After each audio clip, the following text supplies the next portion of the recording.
Hi guys, this is Tony here from Metal Roos. You're about to sit down and enjoy an interview I just did um, over there, and so do like and subscribe so you can get all this straight into your streaming and into your consciousness as soon as it arrives. So enjoy the interview, and I will. Over to you, Tony.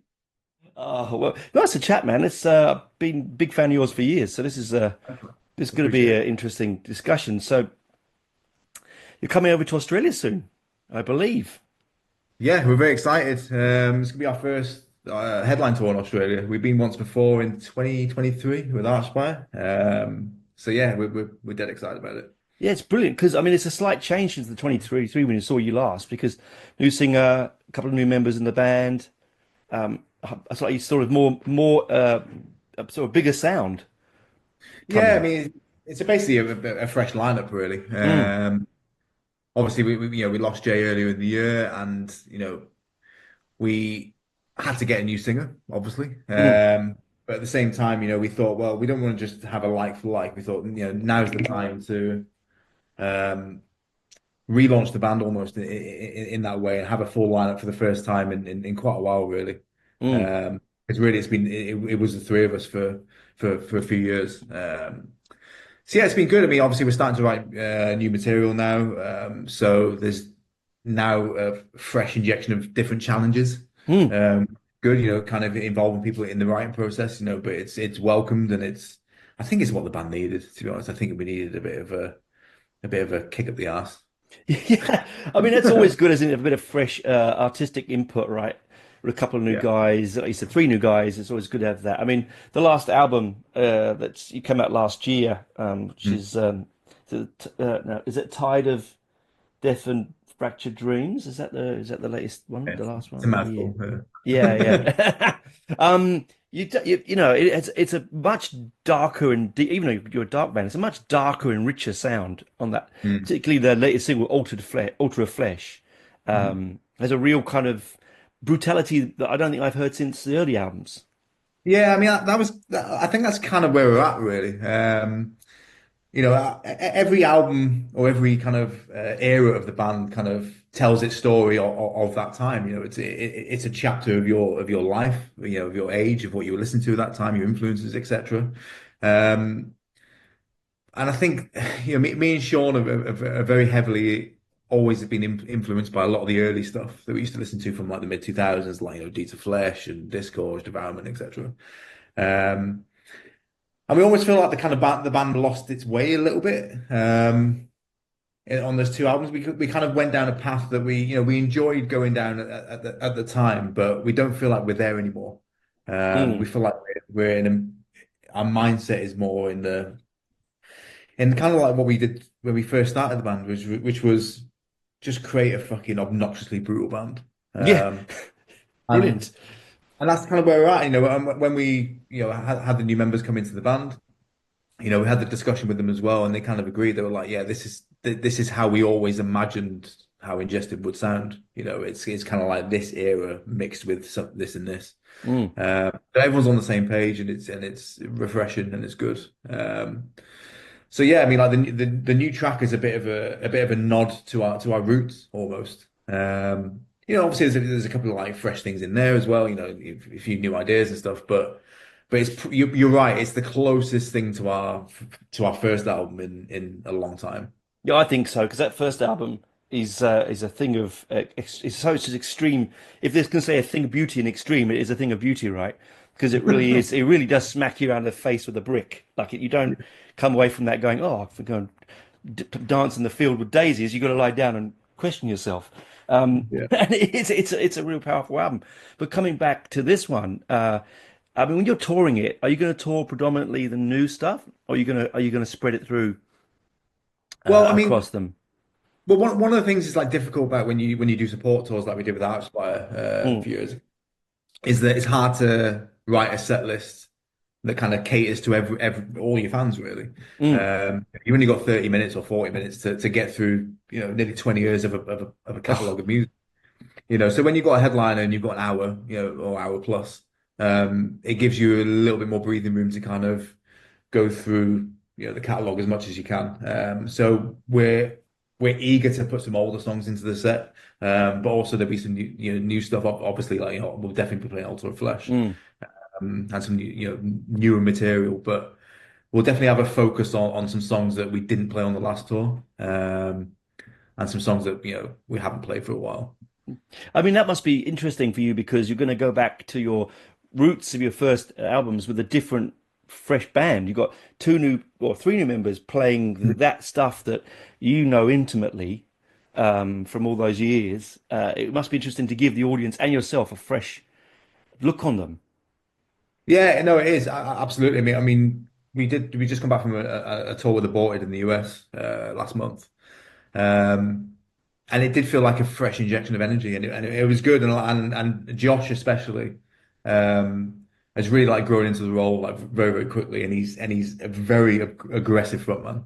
So Mm. he suits the older stuff as well. So everything's coming together almost much better than we thought it would. Because everything's a kind of a risk, when you've got new members and like you kind of take the band down a different path and whatever. But it's working so far, and we're excited for it. Yeah, I was rewatching the video for Paragon of Purity Mm. because that's a great video, but it's a great track. But I was Mm. rewatching it, I was thinking, yeah, there is a sense of sort of a nod back to influence in some of Yeah, that as well, right? But also very fresh, like you're saying, right? yeah, yeah. It has that kind of brutality and technicality that you guys are so good at, which is I don't know how you do it live, my friend, because it's such a technical music you play. It can be tough at times. Yeah, I bet it can be, well, particularly you on drums, but it must be a nightmare. Yeah, I mean, like, yeah, I mean, we've talked about this quite a lot because we're not getting any younger, and we grew up watching all the Pantera home videos and stuff. Mm, We're like, want to go on tour and get fucking blasted, every night, drink bottles of whiskey and mm. whatever. And then you start, and we did do that for a long time, and then you start to realize once you get like 30 plus that you're like, my body can't really cope with this in the same way. The Then hangover lasts for a week. yeah, exactly, exactly. It's like it's overnight, isn't it? Yeah, As soon as you hit 30, just fucking that's it. yeah. So now we do different things and we're much more like level-headed and like, we treat it as a job, which is what it is for us, as it should be. And our preparation during tours and recovery after tours and after shows is uh much more adult, let's put it that Yeah. way. Well, you bring the energy to the stage, don't you? I mean, the three dates, so you've got 24th of July in Melbourne, 25th of July in Sydney, and the 26th in Brisbane. So three big stages. There isn't much time for you to rest, my friend. It's a long journey between those three places. Yeah, yeah. The last tour we did was one of the toughest tours I've ever done, I think, because we'd never been to Australia before. Oh, And no matter how much you think you can prepare yourself for the jet lag, nothing can prepare yourself for no, it really. no. And it is tough. I mean, we did a week. I think we did like five or six shows maybe, but it felt Mm. like a month. It Yeah, really did. yeah, Um, yeah. I mean, so, particularly get distance. It's a killer. UK to here is a killer. yeah, it's tough. It really Mm, is tough. mm. And the thing is, the country's big, so you fly Yeah. between shows. You can't drive. No. Well, you could drive, it would take you a while. Yeah, exactly Uh, right. Yeah, particularly from Sydney to Melbourne. No, thank you. I'd rather fly that. Thanks. Yeah. exactly, exactly. Yeah. But I mean, also though, I mean, the fans here. I don't know. When I saw you in 2023, different lineup, as I said, slightly, but the fans here loved it then. So to get a full out, like a full headline, is going to be crazy for the fans here because you don't get to see you very often. What's it? Twice now in 20 Yeah, years. yeah.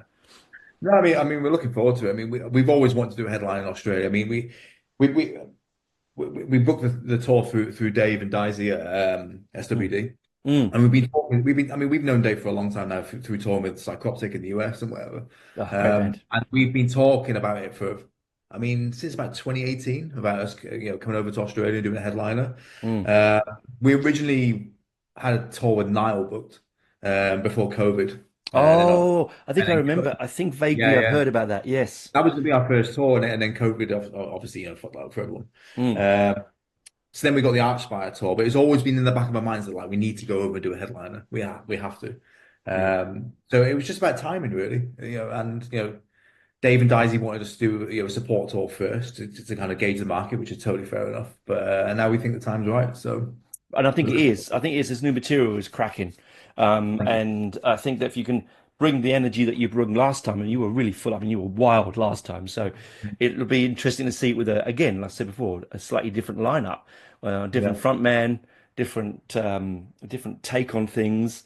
I mean, I've got to ask you, going forward with a new band, like you said, you've got new members and you're all, will the direction, concept wise change, or are you always going to be in the same kind of ballpark Well, with your I think albums? naturally it's gonna evolve when as soon as Mm, you add like new musicians into the mix, everyone's gonna bring their own ideas in some sense, and that's welcomed. It really is. The three guys we got are all super talented, and they're a bit younger than us as well. Me and Sean are pushing 40 now, and Andrew's nearly 30, and the other two guys, Josh and Tom, are in their early 20s. So like even that kind of injects a little bit of a different mindset into the band because they come from a different era to us. mm. So they hear things slightly different to what we do, and they'll have a different finger on the pulse with what's happened in the scene, etc.